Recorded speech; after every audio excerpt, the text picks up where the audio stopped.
Everyone expects graduation night to be perfect. But what if the person you trust most turns it into a weapon? I thought my family would celebrate me. But instead, one secret post online destroyed everything, and I walked out without a word. The champagne still sparkled in abandoned glasses when I left that downtown Charleston restaurant.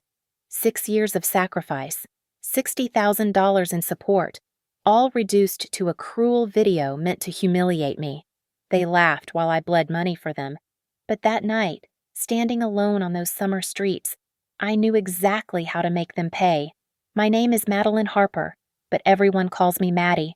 At 24, I'd just accomplished what no one in my family had ever done before, graduated from the University of Richmond with a degree in finance and a job offer from Orion Capital Advisors already secured.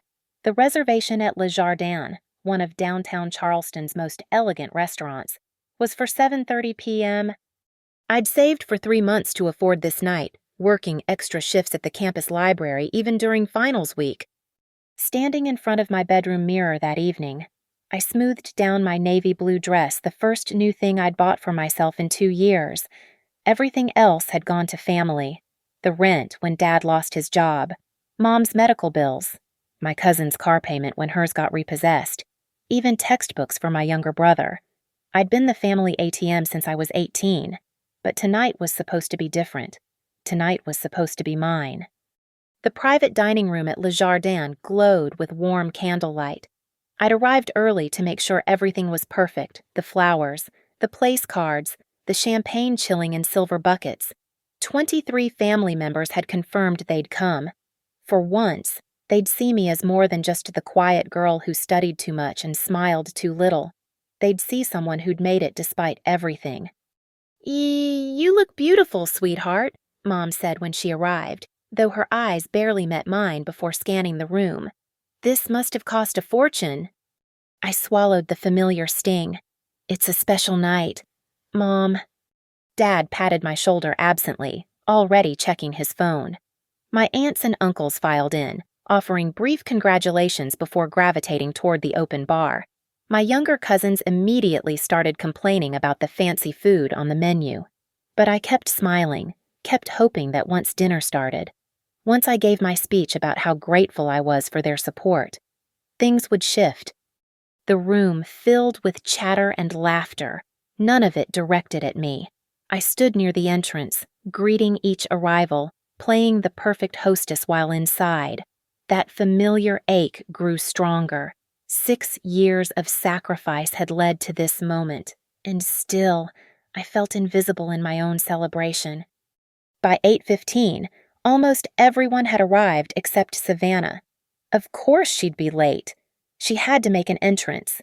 When she finally swept in at 8:45, wearing a red dress that probably cost more than my entire evening, the room's energy shifted immediately. Conversations stopped mid-sentence as family members rushed to greet her. "Savvy, you look stunning. How's the modeling going? Tell us about Miami."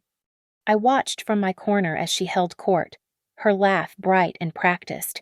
No one noticed I'd been standing alone for the past 20 minutes, my champagne glass still full, my carefully prepared speech cards growing damp in my palm. This was supposed to be my night, but somehow, like always, it had become hers. The dinner was exquisite pan-seared salmon, truffle risotto, delicate French pastries for dessert. I'd chosen every dish carefully, remembering each person's preferences. Uncle Robert's shellfish allergy, Aunt Marie's vegetarian requirements, even Savannah's supposed gluten sensitivity, though I'd seen her demolish a pizza just last week. As plates were cleared and champagne refilled, I stood to give my toast. The room quieted reluctantly, eyes sliding toward me with polite disinterest. "I just wanted to thank everyone for being here tonight," I began, my voice steadier than I felt. Getting through college while working 3 jobs wasn't easy, but knowing I had family support. A phone buzzed, then another, and another. Growing up, Savannah and I were born just 3 months apart, but you'd think we came from different universes. She was the golden child blonde waves that caught sunlight like it was paid to be there, a smile that made grown adults forgive her anything, and that effortless charm that turned every room into her personal stage. I was the one with thick glasses until I was 16, hair that never quite cooperated, and a tendency to disappear into books rather than conversations. The comparisons started early. "Why can't you be more like Savvy?" became the family anthem. When she made cheerleading captain, I made honor roll guess which one got the celebration dinner. When she dated the quarterback, I got a full scholarship guess which one became the holiday newsletter headline. "My Maddie's so serious all the time," Aunt Patricia would say at every family gathering, usually while Savannah regaled everyone with stories about her latest adventure. "She needs to learn how to have fun. Look at Savvy, she knows how to enjoy life."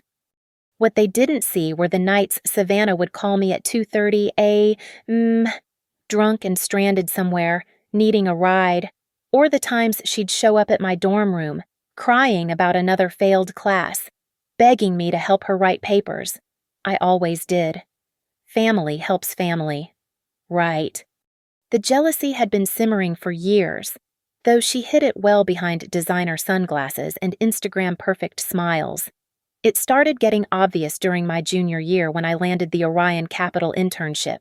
She'd laughed it off at the family barbecue, telling everyone how cute it was that I was playing with numbers all day, but I caught her later, scrolling through my LinkedIn profile.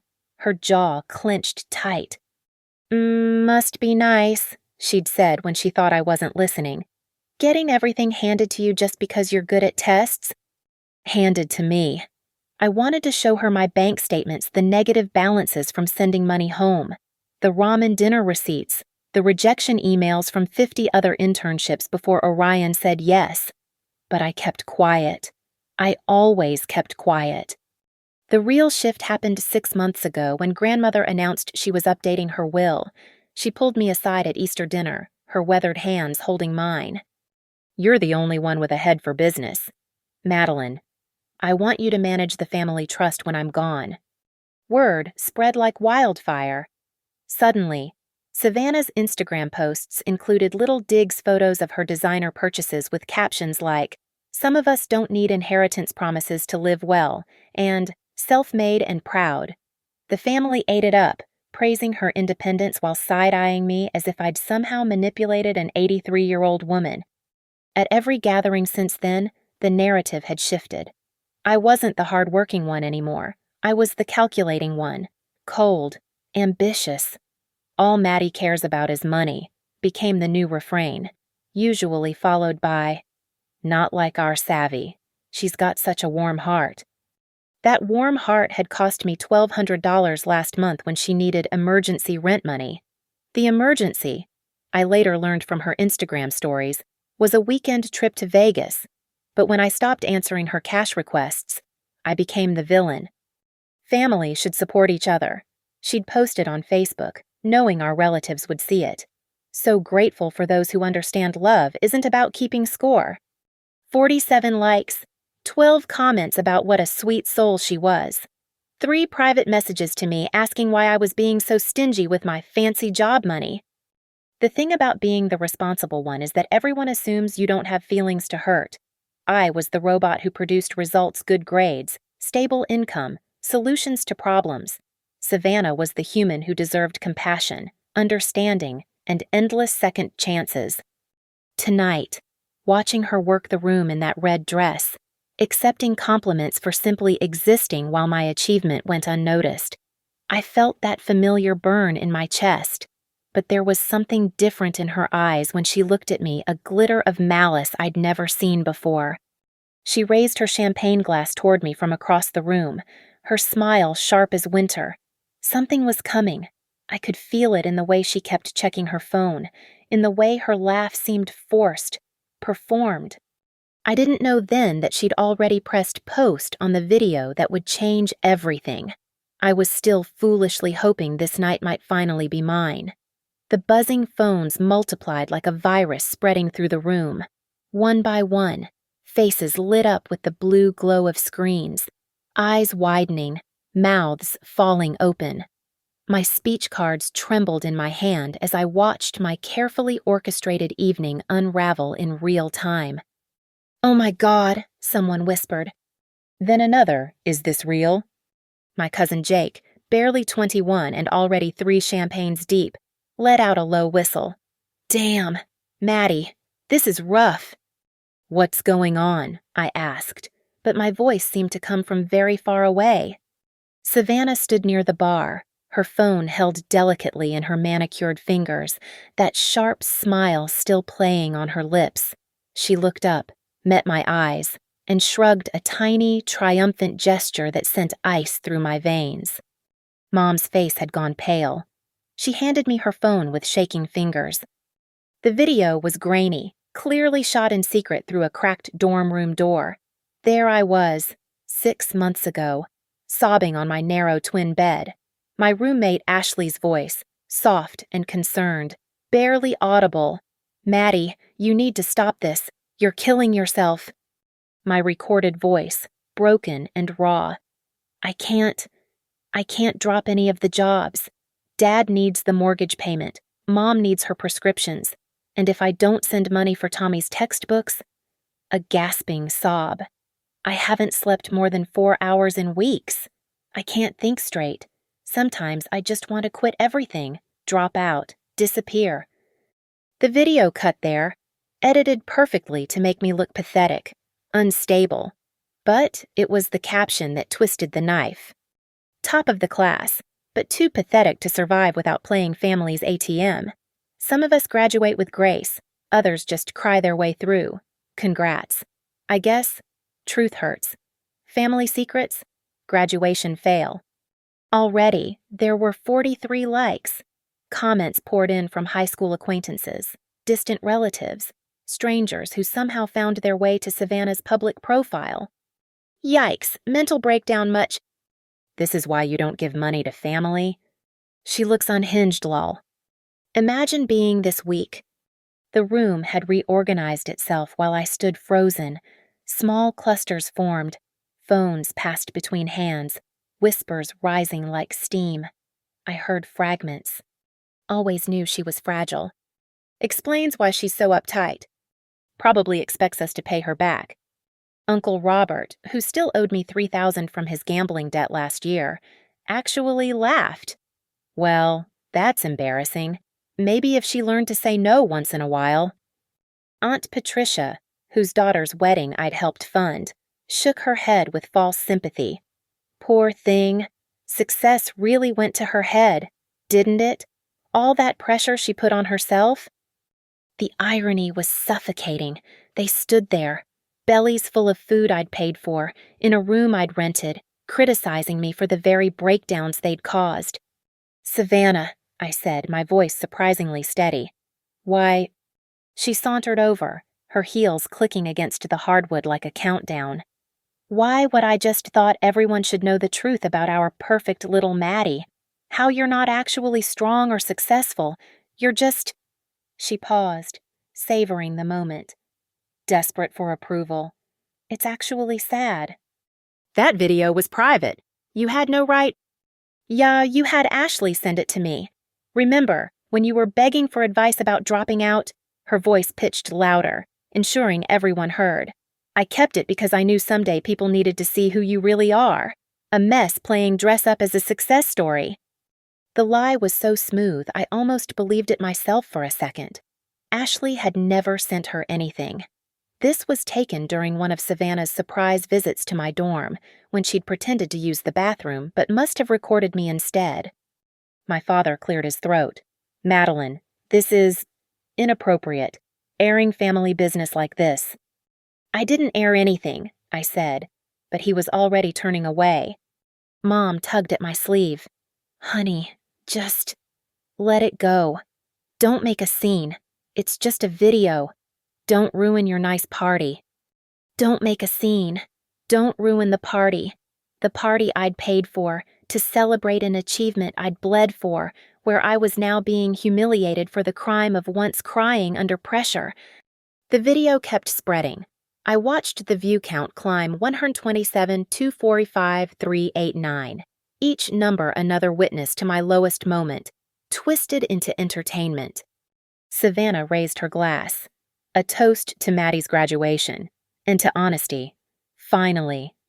Half the room actually raised their glasses. The clink of champagne flutes sounded like breaking bones. The mockery started subtle, then turned savage. So the secret to graduating summa cum laude is having a mental breakdown. Cousin Derek smirked. The same Derek who'd asked me for rent money just last month. Should have tried that myself. At least now we know why she's always so uptight. Aunt Marie chimed in, swirling her champagne. All that pressure she put on herself, playing martyr. Nobody asked her to work 3 jobs. Nobody asked. The words echoed in my skull. Nobody asked when Dad called at 11:45 p.m., panic in his voice about the foreclosure notice.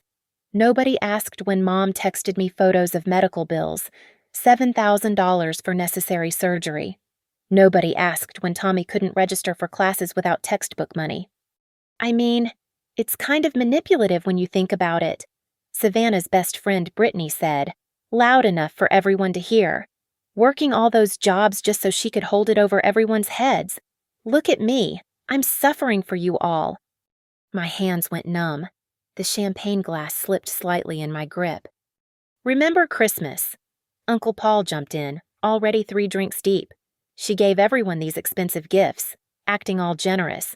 But really, she just wanted us to feel guilty. Classic Maddie.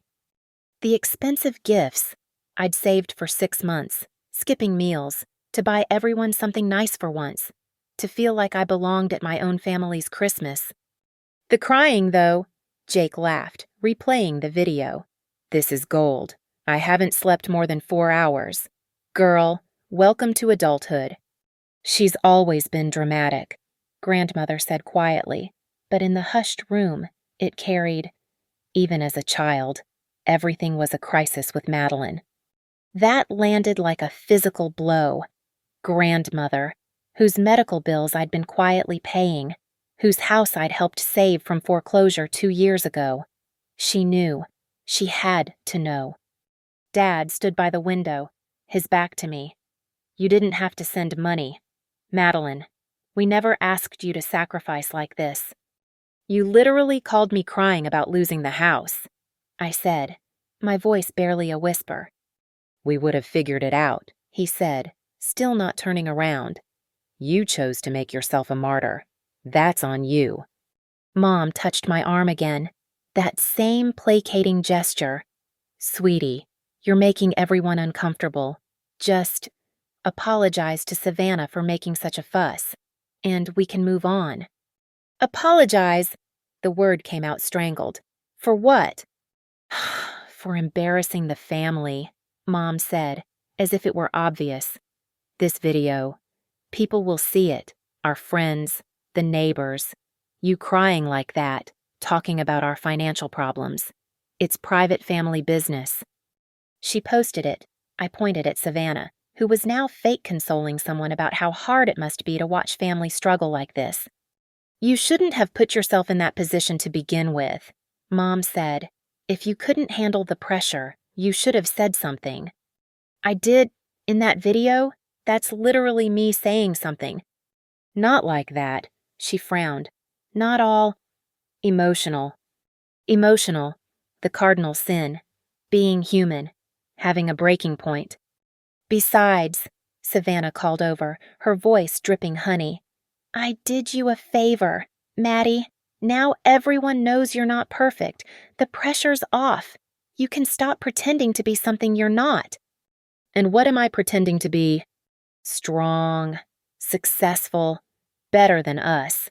She stepped closer, lowering her voice so only I could hear. You walk around here acting like you're our savior, but really, you're just a scared little girl who can't say no. It's pathetic.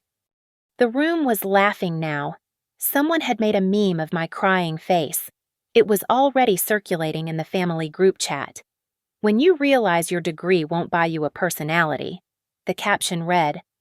My phone buzzed. A text from my brother Tommy. Saw the video. Maybe now you'll stop acting like you're better than everyone. Tommy, who wouldn't be in college without me. Another text from an unknown number. Is this you, damn girl? Get therapy. The video had jumped to 1,847 views. Someone had shared it on Twitter. Rich girl cries about having to work. The entitlement. They didn't know. They didn't know about the nights without heat because I'd sent the utility money home. The semester I lived on stolen cafeteria bread. The textbooks I couldn't afford for my own classes because Tommy needed his first. I think, Uncle Robert announced, we should thank Savannah for keeping it real, to honesty. They toasted again, to honesty, while drowning in thousands of dollars of my money. I stood perfectly still in my navy dress, watching my family celebrate my humiliation. The champagne in my glass had gone warm and flat. My carefully prepared speech cards lay scattered on the floor, stepped on by designer shoes I'd helped pay for. This was my graduation party, my moment, and they'd turned it into my public execution. The laughter washed over me like acid rain. Each chuckle, each snide comment, each notification ping from my phone, it all blended into white noise. I stood in the center of my own graduation party, watching my family feast on my humiliation like it was the evening's entertainment. Something inside me went very quiet, very still. I set down my champagne glass with deliberate precision, the soft clink cutting through the chatter. My hands weren't shaking anymore. My heart had stopped racing.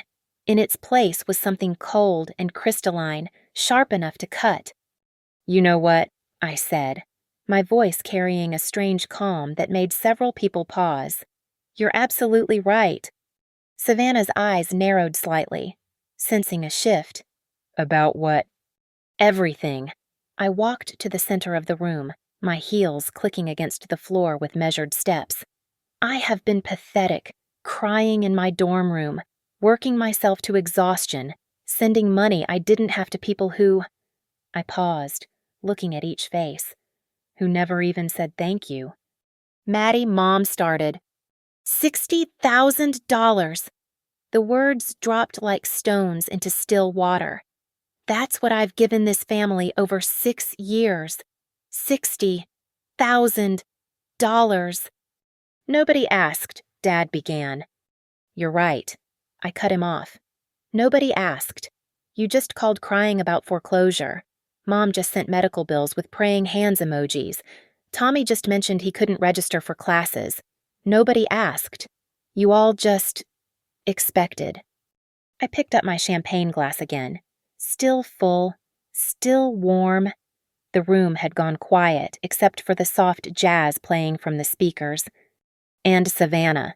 I turned to her, offering a smile that didn't reach my eyes. Thank you for the honesty. Really. You've shown me exactly what family means to all of you. She shifted uncomfortably. Don't be so dramatic, Maddie. It's just a joke. Is it? I raised the glass higher. Then let me propose a toast of my own. To jokes. To family. To the last dollar you'll ever see from me. You don't mean that, Grandmother said sharply. I looked at her, this woman whose house I'd saved, whose medical bills sat in my filing cabinet, stamped paid. Enjoy the party, I said, my voice eerily pleasant. It's the last time you'll ever have it on me. I lifted the champagne to my lips, drained it in one long swallow, then set the empty glass on the nearest table. The room remained frozen as I walked to gather my purse, my coat, my dignity from the wreckage. Where are you going? Mom's voice pitched high with sudden concern. Not for me, I realized. For what my leaving meant. For the mortgage payment next month. For the financial safety net about to disappear. You're being childish, Uncle Robert called out, storming off because of a little teasing. I paused at the door, hand on the handle, turned back one last time. They stood there in their designer clothes and their self-righteousness, champagne glasses still raised in their mock toast to honesty. The reservation is paid through 11 I said conversationally. The bar tab is covered up to $2,000. After that, it's on you, all of it. Maddie, come on. Tommy finally spoke up, his voice uncertain. Don't be like this. Like this?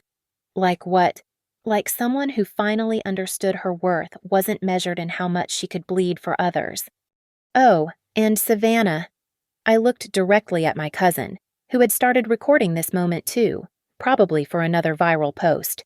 That video of me crying, keep it, share it, make it your profile picture if you want, because that's the last vulnerability you'll ever get from me. I pushed open the door. The Charleston humidity hit me immediately, thick and suffocating, but still easier to breathe than the air in that room. "She'll be back," I heard someone say as the door swung closed. "She always comes back." But I wouldn't. I knew it with the same certainty I knew the sun would rise tomorrow. I walked through the restaurant's main dining room, past couples enjoying romantic dinners, past families celebrating normal milestones with normal love.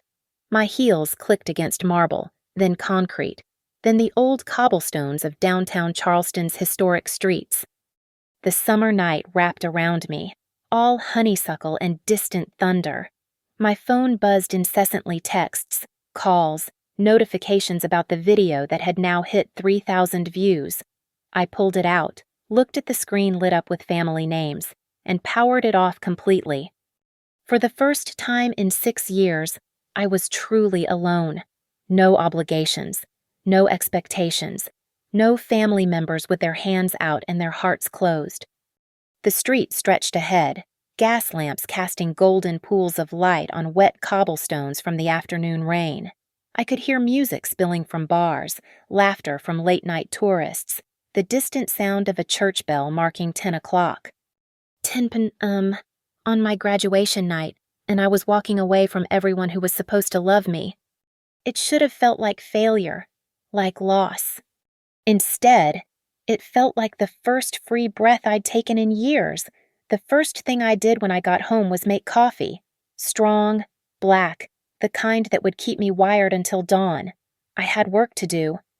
My apartment was small but organized, everything in its place. The desk by the window held my laptop, printer, and 3 filing cabinets, one labeled Family Finances. I pulled it open, revealing 6 years of meticulous records. Every receipt, every bank transfer, every desperate text message begging for money. I'd kept it all, initially for tax purposes. Now it would serve a different purpose entirely. I opened my laptop and created a new spreadsheet, The Real Cost of Family. Starting from freshman year, I began cataloging. September 2019, $1 $200 to Dad for mortgage. October 2019, $450 to Savannah for textbooks. Instagram showed Miami trip. November 2019, $2,000 to Mom for medical bills. December 2019, $890 for family Christmas gifts. No one remembered my birthday 2 weeks later. The numbers grew, year after year. The requests escalated. Just this once became monthly. Emergency became routine.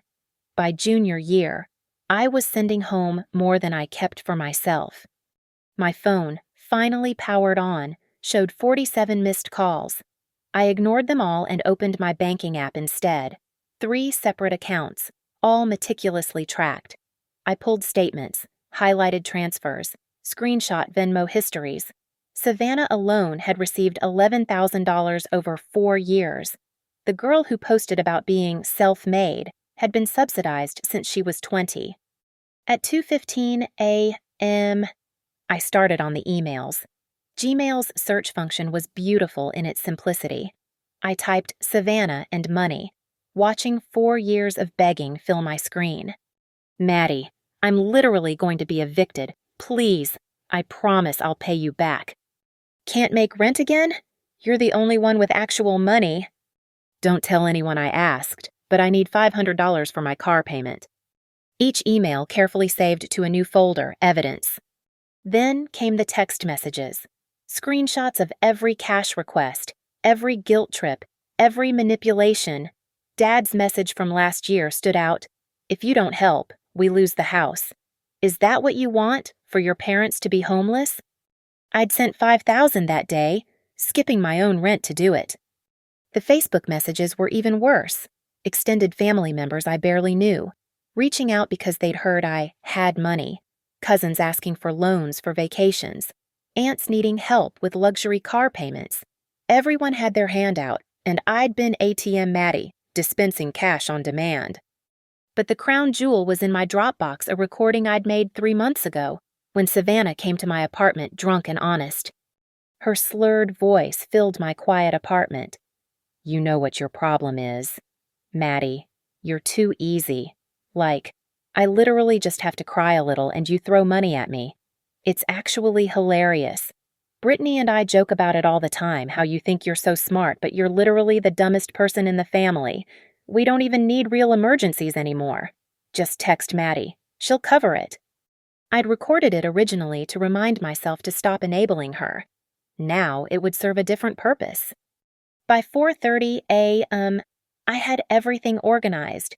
$63,427. That was the exact amount I'd given to family over 6 years. Documented, categorized, irrefutable. I created a presentation. Professional, clean. The kind I'd present to clients at Orion Capital. Slide 1, Investment Portfolio Harper Family. Slide 2, a pie chart showing distribution Savannah's slice notably large. Slide 3 through 47 individual breakdowns, complete with dates, amounts, and purposes. The final slide was my masterpiece. Side-by-side comparisons, Savannah's Instagram posts about designer purchases next to her begging texts from the same dates. Dad's Facebook posts about his new fishing equipment next to his foreclosure notices. Mom's vacation photos next to medical bill requests. Then I turned to social media. Savannah had made the video public, tagged extended family, used hashtags. 2 could play that game. I created a simple website, The Truth About Family Debt. Clean, factual. Every receipt and screenshot uploaded in high resolution. My friend Marcus from college worked at Charleston's local news station as a producer. He'd been begging me for an interesting story about young professionals and financial abuse. I'd always declined. Too private. Too ashamed. At 5:45 a.m., I sent him an email. "Remember that story you wanted? I have something better. Family financial abuse, documented fraud, and a viral video that needs context. Call me when you wake up." The sun was rising over Charleston Harbor, painting my apartment in shades of gold and orange. I stood at my window, coffee cold in my hands, watching the city wake up. My phone buzzed. Another text from Mom. "This is ridiculous. Madeline, stop being dramatic and call us back." Dramatic. I smiled, a real smile for the first time in hours. They had no idea what dramatic looked like. But they were about to find out. 1 week later, the annual Harper family reunion was in full swing at my parents' Riverside property. The same gathering that happened every summer, where grandmother held court and everyone pretended we were closer than we actually were. This year, I wasn't supposed to come. My absence had been the talk of the family group chat all week, which made my entrance at 2:30 p.m. all the more spectacular. I walked through the garden gate pulling a small projector on a rolling cart, my laptop bag slung over my shoulder. I'd dressed carefully, a white sundress that screamed innocence. Pearl earrings grandmother had given me for my 16th birthday, hair pulled back in a simple ponytail, the grieving daughter coming home to make peace. "Maddie," Mom's voice cracked with surprise. "You came?" The chatter died instantly. 43 relatives turned to stare. Savannah, lounging by the pool in a bikini that cost more than most people's rent, actually sat up. "Of course I came," I said, my voice warm and sweet. "I have something important to share with everyone." Dad stepped forward, relief visible on his face. "We're glad you're here. About last week." "Actually, that's what I wanted to discuss." I began setting up the projector on the patio table, movements calm and practiced. "I've been doing some reflection since my graduation party." "Good." Uncle Robert nodded approvingly. "Families shouldn't fight over silly videos." "You're absolutely right," I agreed, connecting my laptop. "Which is why I wanted to show you all something. A presentation I've prepared about family." Savannah's eyes narrowed. What kind of presentation? Oh, just a little financial portfolio review. You know me, always working with numbers. I smiled at her, the same sharp smile she'd given me a week ago. Everyone might want to sit down for this. The projector hummed to life. The first slide appeared on the white wall of the house. The Harper Family Investment Portfolio, a 6-year analysis. What the hell is this Dad started? Please, let me present. You taught me to always be thorough. Remember. I clicked to the next slide. A spreadsheet filled the wall. Let's start with year 1. Freshman year.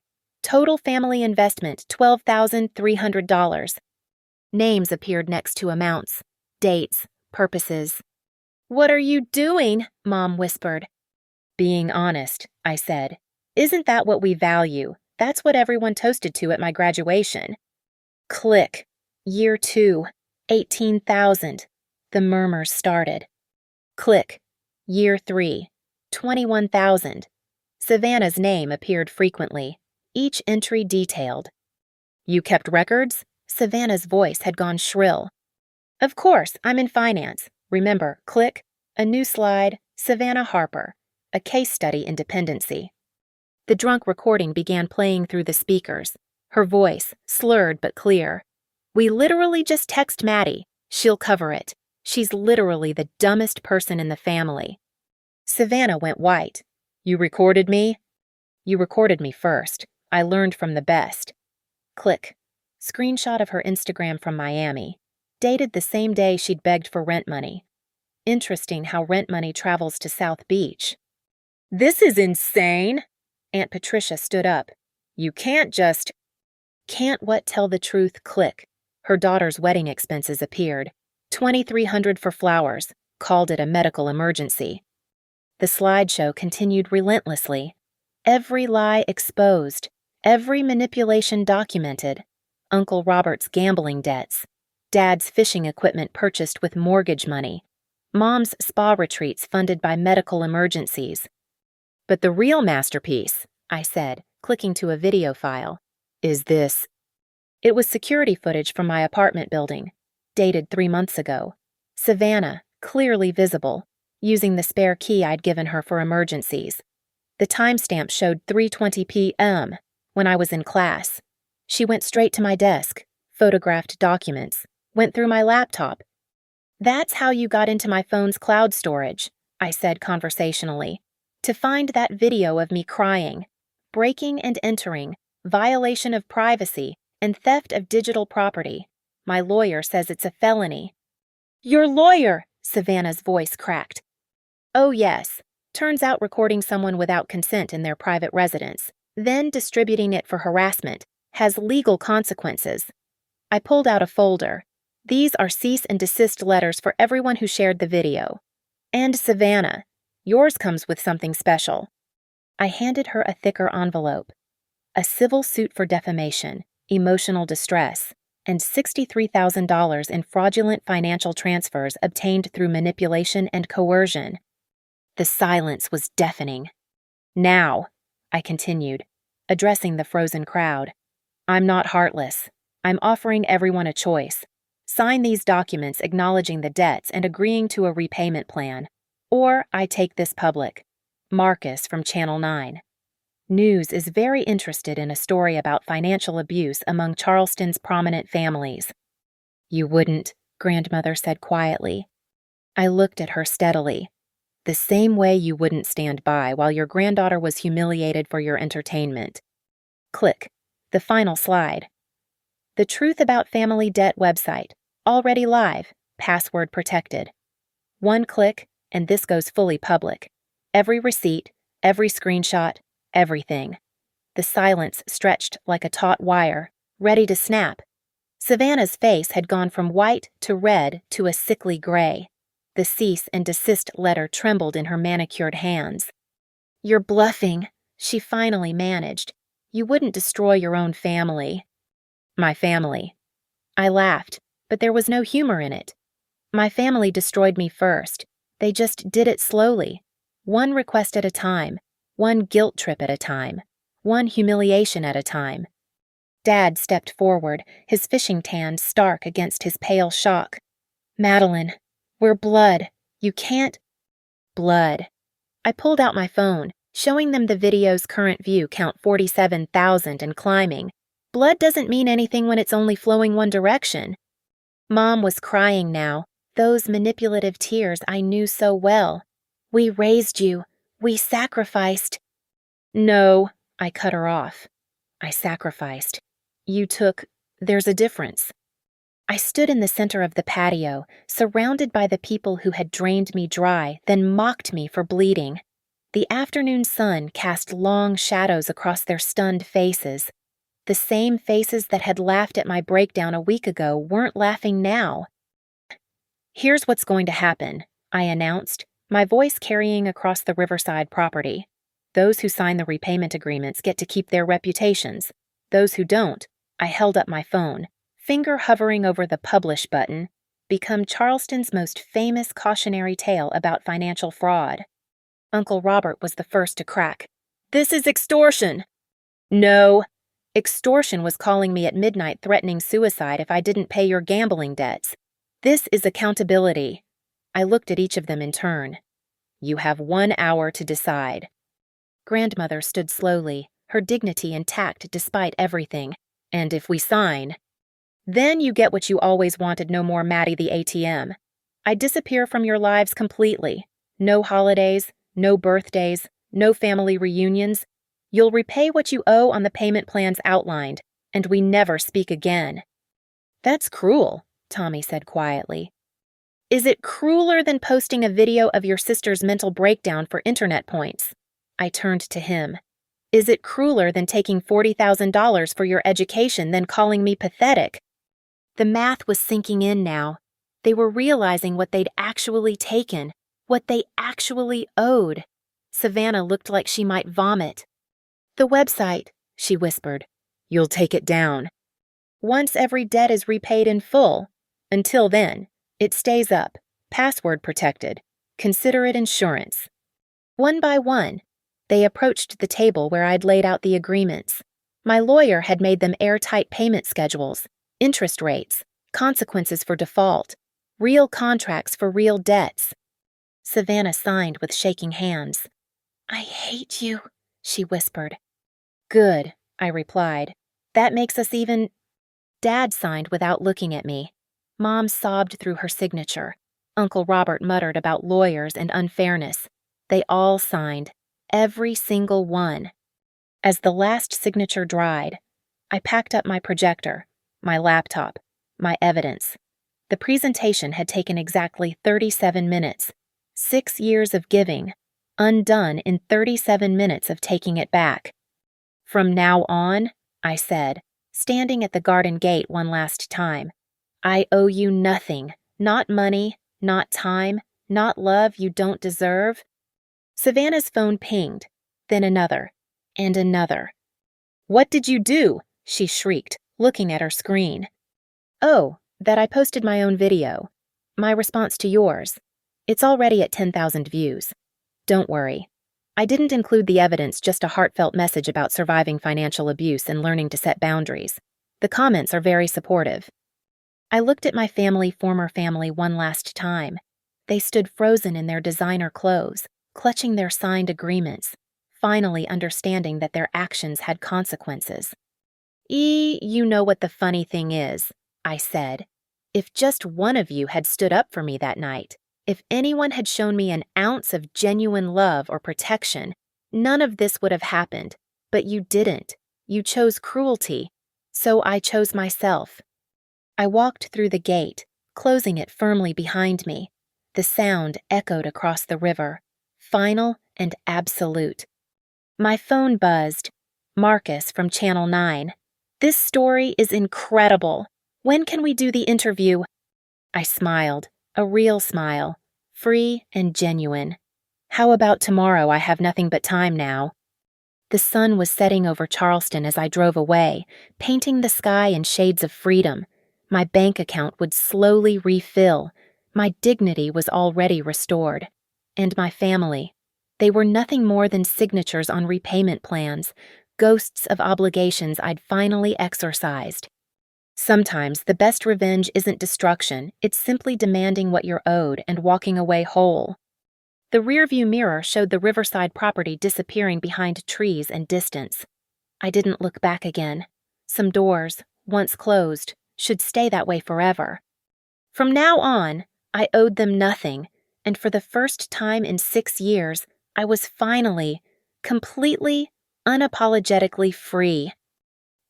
Thank you so much for listening to my story. I'd love to know where you're tuning in from. Drop a comment below and let's connect. If this story resonated with you, please consider subscribing to the channel and sharing your thoughts. Have you ever had to stand up to family members who took advantage of you? Let me know your experiences in the comments. Your support means everything.